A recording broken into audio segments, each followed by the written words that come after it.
Hi, welcome back to Lakeside Quilt Making Arts. I am Dawn and I am at the lake. That's why you see the YouTube channel called Dawn at the Lake. And I am on a journey and a half. I am exploring all the wonderful things about the art of quilt making and having a blast doing it. One of the things I'm doing is I have just thrown myself into the deep end on 3 big sew-alongs. One is moody Blockheads. One is the Piece and Quilt Sampler that's inside this book, Celebrate with Quilts by Lisa Alexander and Susan Aki. And then the other one is the Quilt Show's Block of the Month, Jen Kingwell's quilt, Pick a Petal. All 3 are fabulous quilts, but they are each challenging me and keeping me on my toes, sharpening and honing what little skill I had and, branching out brand new skills that I did not have. So I am having a grand time. What is today's video about? It is about this one. Oop, that one right there. I am supposed to be making the hovering hawks today, and to do that, I need to pick out fabrics. Those very fabrics right there is a very unique color palette. I'm going with a moody blue, like a midnight oceanic storm. A midnight oceanic storm is kind of the feel that I'm going for. So the hovering hawks block, I think it's supposed to be 9 inches, and then you put a sashing around it. And that's the thing I'm having some heartburn about. I don't want just a strip around it because I'm not putting mine together like a typical, just like on this one, I'm not putting any sashing. I'm making this kind of like a marbleized effect. But on this one, I want it to all blend and blur together as well, even way more so than even this. This has a lot of high contrast. I want very little contrast. The contrast you see in this block, that's the extent of it. So I need to pull my fabrics for this and get them ready, make my cuts for my 9-inch block. And I'm still brainstorming on what it means to have that. When I say floating, let me see if I can show you. You see that right there? See those strips, those rectangles that are going to go around the hovering hawks? If I make those just one color, then it's going to stand out as a very rectangular thing. And I don't want a lot of that. So how can I handle that? I can make each one of those big rectangles a different color. I can piece them from different shapes, maybe even put some diagonal lines in that piecing. Just do some things like that so that it's not just a big rectangle. I don't want it looking really rigid. I want this to flow. You don't get a lot of rigid things out on the ocean or in the middle of a midnight storm, do you? So I got to give that some thought. Fortunately, that's not a decision I have to make this second. I can move forward in making all the blocks, and that's what I'm going to do right now. Hang on, I'll show you what I come up with. So I'm going to get my fabric markers out because I'm going to need them. The reason that I'm going to need them on such a simple block as this, even though it's just a bunch of half square triangles, is that I'm not just doing 2 colors. Now the instructions, and again, this is a 9-inch block. Did I say that? This is a 9-inch block, and the instructions call for 4 background squares of one size and 4 of another size. So I very well may pull those from 4 different fabrics. And then the question is, are all the backgrounds from just 4 fabrics? So all of them of the one size from those 4 fabrics and all of them from the other size also from the same set of 4 fabrics? So is that how I want to do that? Or do I want to do 4 fabrics to make one size and then another set of 4 fabrics to make the smaller size? I don't know. I got to give that some thought. I think there's going to be enough diversity that I can simplify this for myself and just do one set of 4 backgrounds and then cut both sizes from it. I very well may just do that. There's probably no reason to overly complicate this. I think there's going to be enough blending and mixing that that's probably going to be fine, but as I get into it, I may decide differently. I got to figure it out. So I've got 8 different sets, and I'm going to make my background and my print out of each. Like this is going to be 1 half square triangle. This is a brown. There's some sepia tones in here. And then there's this. These are both topographical lines. Barely see that one. Those will look nice together. And they all are going to just blur into each other. Then there's this. Everything is fairly low contrast. You know, there is some that is a higher contrast than most of them. There's another one that's going to shock you. It's much higher contrast. Of course, this has a good bit of pop in it, but it's not, sorry about all my salvages here. And of course, this one is brighter, you know, but it has some brightness in here. So in a way, it's not as much of a contrast as that last one. This one, definitely muddy, moody colors. And these are definitely, ignore the salvage. Let me see if I can turn that so you don't even see it. Okay, that'll be nice. This is the one that pops. Wow, pop, pop, pop. Okay, and these two. So these last two, I need to make sure they're not in the same area of the block. But the reason I'm putting these little bits of high contrast in is so that there is in the quilt, see there's some pieces inside this block here and those pop, but it still reads as a moody block, right? As a moody colorway.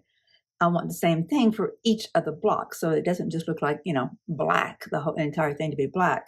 It should be fine. Black quilts are fine. Then your quilting really shows up nicely, right?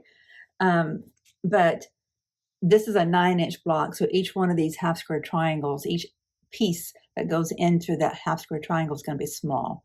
So a little bit of that, a little bit of pop, and a little bit of pop on some of these others is going to be good. It just kind of breaks it up a little bit, but you don't have a lot of rigidity, and that's what I don't really want. But that's why I don't want those big rectangles that go around the block to make it a floating block, because I just don't want rigidity.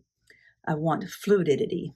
I just knew that wasn't going to come out of my mouth just right, and it came out fine. All right, I'm going to get these over to the cutting table and get them cut up, and then it won't take very long to sew them, right? Famous last words, probably.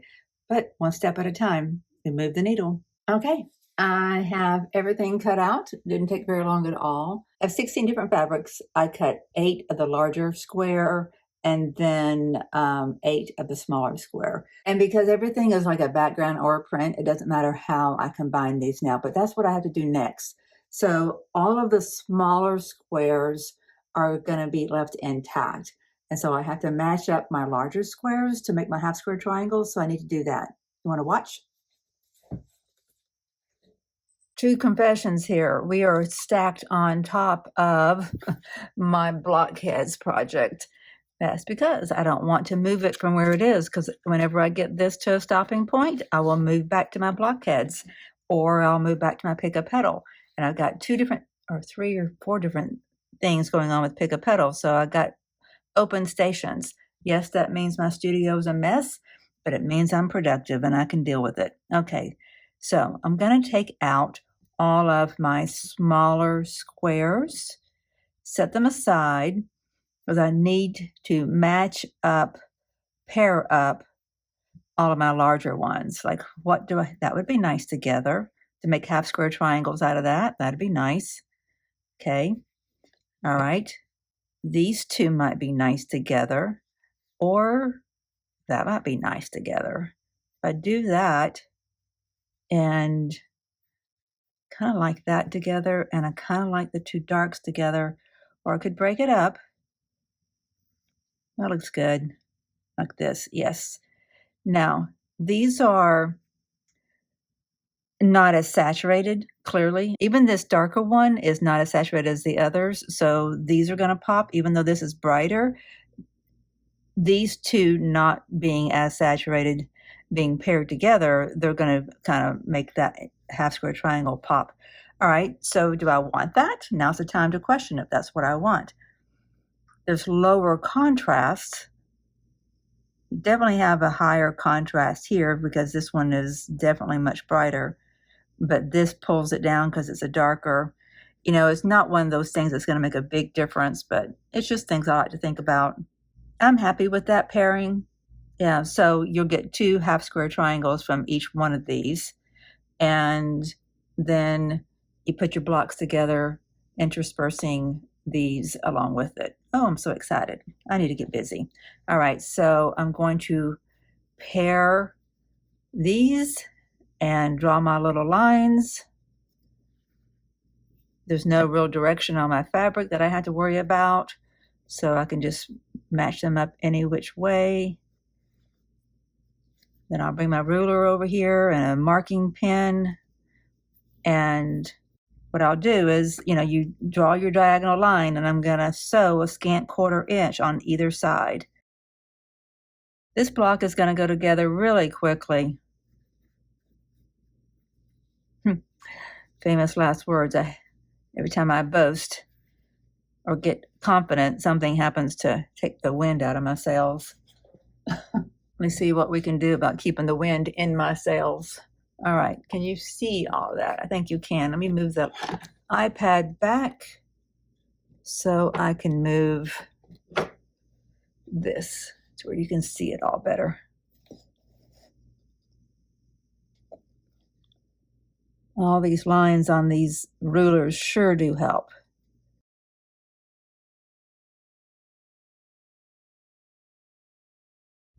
Took Miss Ruby out for a little car ride today. Had to go to the pharmacy, and then I had to go to Home Depot, and she got to go inside with me at Home Depot because we went to the garden center. And I keep her on a tight leash so that she knows that she's got to stay right with me, and she's not like on a hunt. It's not like a loose leash walk because she doesn't really know how to do all that yet. And we're working on her just learning how to be responsive at this point. Haven't worked with her nearly enough. Anyway, my point was she came home and she slept so hard. She just puts so much energy into it whenever she goes out, and the excitement of it. She cannot wait to get in that car. She loves it. Every time the garage door opens, she goes out into the garage and refuses to come back in until she's allowed in the car. Well, I'm not doing that every time because she's got to learn that she isn't the one in charge, even though it's adorable that she does that, and I'm so grateful. All right, I'm going to sew, and then slice on my line. For you, split second. For me, a minute or 2. Okay, I have saved the best part for you. Love this. Love it, love it. Listen.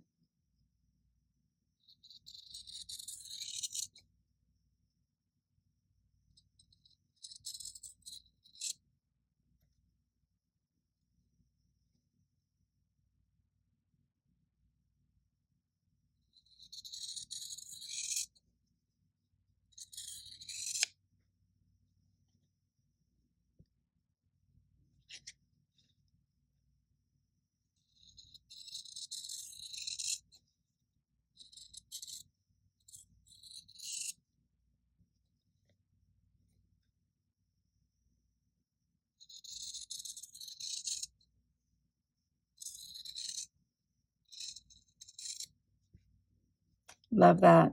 It's just such a satisfying sound. Okay, I'm going to take this to the pressing iron and pressing station, I should say. It is an iron, and it's used for ironing, pressing, all the things. All right, aren't these lovely? So I'm going to take all this to the pressing station and be right back. Okay, everything is pressed, and I opened my seams because I like how flat that is. And I trimmed everything down to the right size so that they are the same size as these. Now, there is a little bit of a rhythm to how these go together. If you look at the block on the pattern, it's almost irrelevant to my needs here because I didn't follow their instructions. But it's basically, if it's a dark light, then you'd go dark here. and then the next one alternates, and then from there on it alternates. So it'd be light, dark, and then light. So whatever, if it's dark here, then this is dark. If it's light here, this is light. I believe that's how that goes. Okay, so I've got a light here, so then we put a dark here, and then I believe, yeah, we do the opposite of that. So we have a light. So let that be our light. Light, dark. Then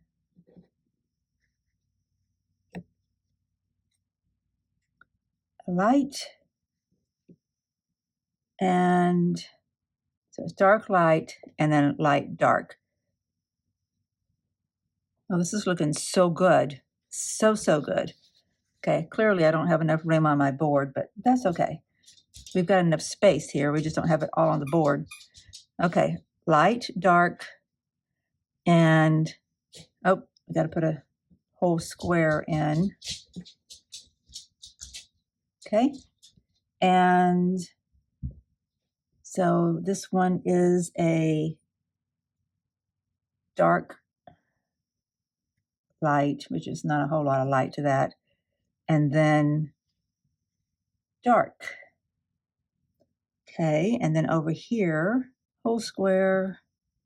Oop, don't want those matching.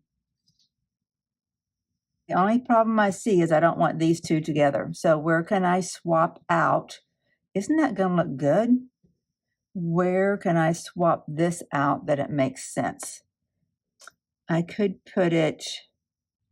swap these two out.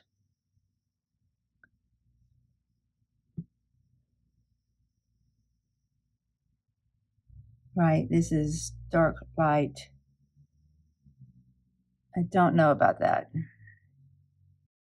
Could do this. Nope, those are side by side. Okay, we're getting into a little bit of a problem. And I'm losing my rhythm too. So the way this block is laid out, you're supposed to have like these and this are supposed to be like of the same color or same value. Same thing here, this and then this triangle. And then everything in the middle is all the background of everything in the middle is supposed to be brighter, at least according to the value chart. So this was supposed to be flipped like that. I'm okay with that, I think, because they're opposites, but I don't like that together. So I could take this. That would be okay. Kind of think that maybe I would like this to swap. I think I like that better. Now let me just analyze it to make sure I'm following the same values I'm supposed to have.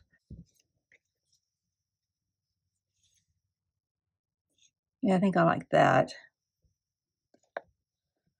Or actually, I may leave that and swap this.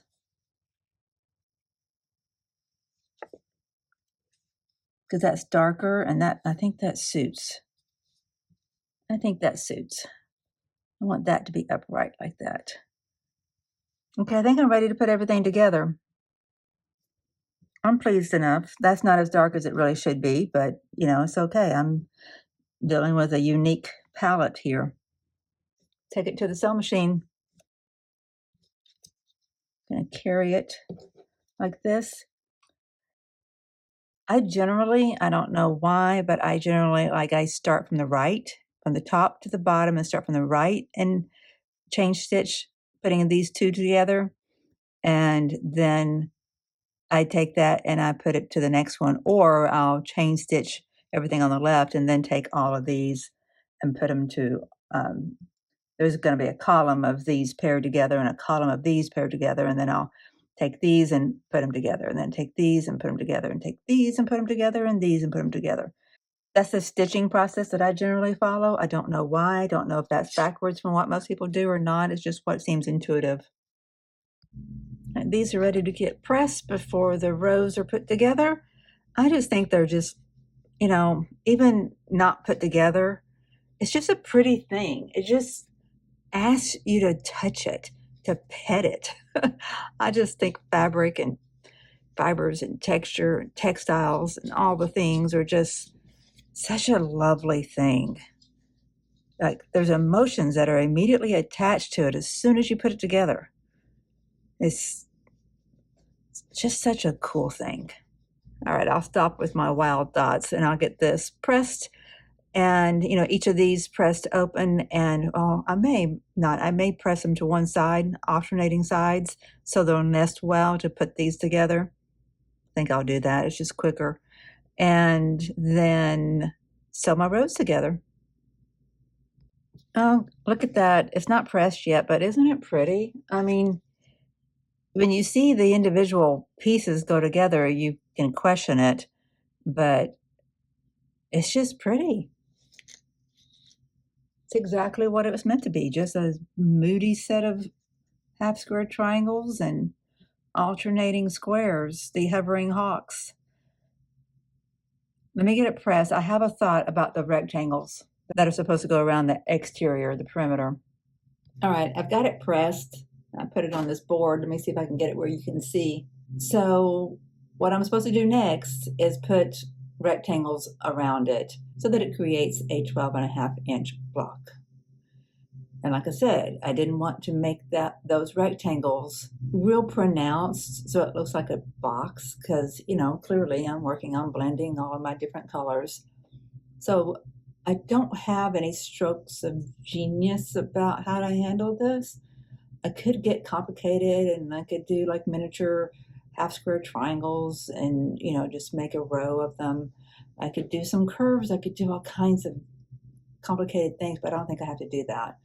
I think if I just go ahead and make all 4 of the rectangles a different color from a different fabric, then that will help to create like a swirl and like create some movement, especially if they're gradiated in value. And then that will kind of blend in more so and not create just a harsh block. I think I'll work with that concept.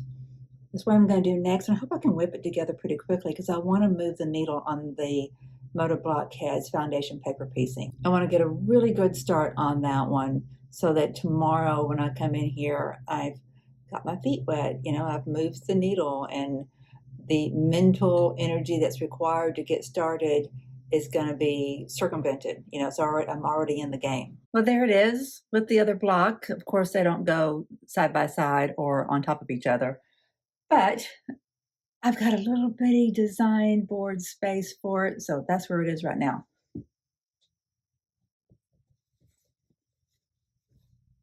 Here's a close-up. So what I decided to do was to make each of the rectangles have some movement in them. So they wouldn't just be solids. This one has, you know, it's a bit of a grunge, so it's got some movement in it. Same thing here, even though it's bright, I think that works in my favor here because it picks up the brightness here and it keeps the eye moving. Same thing with the brightness down there. You know, they're a little bit different light blues, but they keep the eye moving. And there's, from one rectangle to the other, the eye is moving, and inside the rectangle, the eye is moving.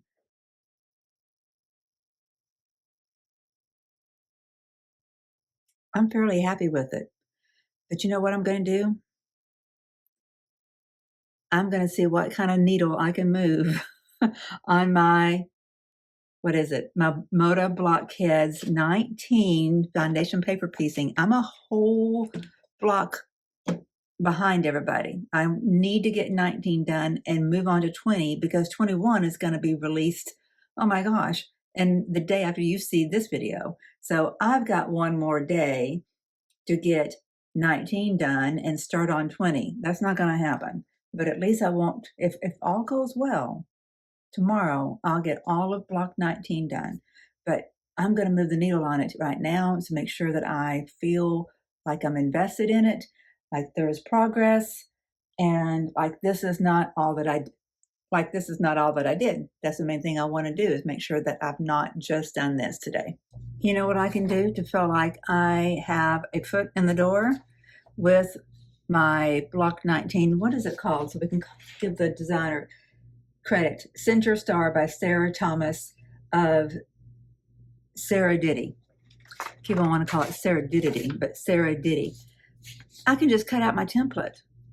If I just get that much done, and there's a reason why I want to cut right on that dotted line, but I can't recall if I'm supposed to. So I'm not going to. I'm just going to get it free from the paper right now. Just get it sized down to something workable. I really feel like I was supposed to cut on that dotted line like I did that last time, but I don't want to, have to reprint my template, so I'm just freeing it up, getting them stacked up and ready for me to use. And I feel like all of my templates didn't print. Like I've got multiple pages for the 12-inch block version, but I'm doing the 6-inch block version.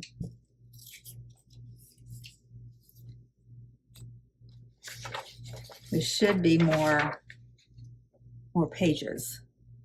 So that's the other thing I can do in the little bit of time I have left. Yeah, see, there's supposed to be 2 copies of this. There's supposed to be 2, but I only see the 1. I can look around, see if I've misplaced it, and if not, I'll print another copy. And that's one less thing to do tomorrow. I cannot wait to see this come together. I'm like antsy, really antsy. Y'all have to stay tuned. Tune in tomorrow, 5 a.m. If all goes well, that's when my videos get released. I don't know how things are gonna go Friday, Saturday, and Sunday, or even Monday, because I've got the estate sale. I gotta get an MRI on Thursday that I'm not looking forward to. And that's gonna be time consuming because we gotta finish getting the estate sale ready. So it's just a lot of things going on. And I know it's gonna tap me out. So, if you don't see a video, just tune into the, I don't have it printed. Just tune in to the community posts for this channel and look to see what the messaging is. So don't be surprised. More than likely, I'm still alive and kicking. I'm just alive and kicking at the duplex or sandwiched into an MRI machine. If you've ever done that, you know what I'm talking about. It's one thing to have part of your body done, but you've got to have your head done, and it's just not so fun. And I've been to every MRI place in the city and in other states as well. And there's one place I like to go, but this is not where I'm going. So I'm going to be going into the hospital for this one. I have no idea what their facility is. I know what the hospital provides on their outpatient imaging, and I'm not in the hospital, but this imaging is actually inside the hospital itself. And I don't know what their machine is like. So I have to worry about that on a different day. I'm not concerned today. I'm just saying, I want to get as much done as I can while I can. So tomorrow, definitely going to be working on my block 19. Going to try my best to get that done and then see if I can't move the needle on something for the big petal. Stay tuned. And thank you so very much for being here on this journey with me and tuning in, giving me some of your time, giving me your advice and your tips, your encouragement. It just means the world to me. I feel like as a quilter, I've grown and matured in the 5 months that I've been doing this channel and been doing these different sew-alongs. And I know I couldn't have done it without you guys. I mean, like, it's been a big deal. So on my side, truly it has been. So thank you so very much. Happy stitching to you. See you soon. Bye-bye.